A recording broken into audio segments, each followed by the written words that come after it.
Guys guys ও guys শোনো, তোমরা যদি কেউ ভিডিও ভেবেছিলাম করবো না, কিন্তু তোমরা যদি কেউ ভাবো এগুলো মানে কেনার চেষ্টা করো, কিনবে ভাবো, একদম কিনবে না। আমি রিভিউ হিসেবে একে একদম জিরো দিলাম, 1ও দেবো না।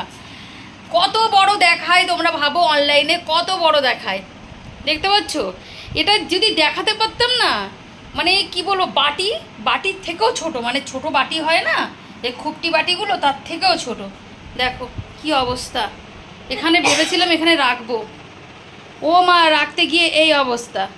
মানে এত ঠকেছি, মানে রিভিউ তো দেবই না, ফিডব্যাক যা দেবো না সে আমি জানি। আমি প্রচুর মানে এত মাল কিনলাম কিন্তু ঠকে গেলাম গো। চলো, ক্যাটি বাড়ি এসেছে। আজকে একটা ঘটনা ঘটেছে, আজকে আর বাটিতে দেবো না, আজকে এই কড়াইটাতে ক্যাটির জন্যে এটা বানিয়ে রেখেছি।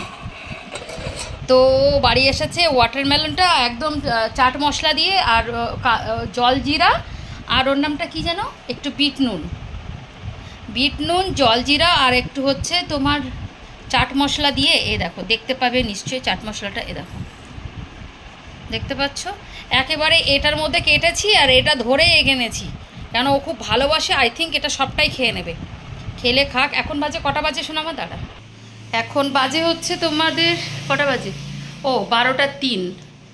তুই বলি 12টা 10 মামা, যাই হোক 12টা 10 হোক আর 12টা 3 হোক, তোর ঘড়িতে 12টা 10, এটাতে 12টা 3 হয়েছে। চল এটা এখন খেয়ে নে, তারপরে আধ ঘন্টা পর স্নান করে তারপরে 1টা নাগাদ খেতে দিয়ে দেবো। চলো খেয়ে বল তো রিভিউটা দে, কেমন খেতে হয়েছে। খেয়ে রিভিউটা দে। ওটা খাস না বাবা, একটু ভালো মুখটা দেখে খা, তাহলে বেশি মিষ্টি হবে। খেয়ে নে, খেতে পারিস, হ্যাঁ খেয়ে বল। মিষ্টি ফেলে দিল, কেমন কিছু তো বল, করছিস, দেখাবো লোককে, তোকে দেখাবো না, কেমন বল। বেস্ট দেবো, দেখাই একটুখানি তোকে। কি হলো কি, উঠে বস, উঠে এইভাবে খেতে নেই, শুয়ে খাচ্ছে। এবার বল রিভিউটা দে। বড় কেন, বড় করে কেটেছি, এটা সত্যি কথা। একটু দেখাই তোকে। আজকে আমার মেয়ে আমার চুড়িদার পরেছে, কি লজ্জার, ওই জন্য ও দেখাতে নিষেধ করছে। হ্যাঁ ভালো খেতে কেমন কেটে আচ্ছা দেখাবো না, আয় ভালো খেতে।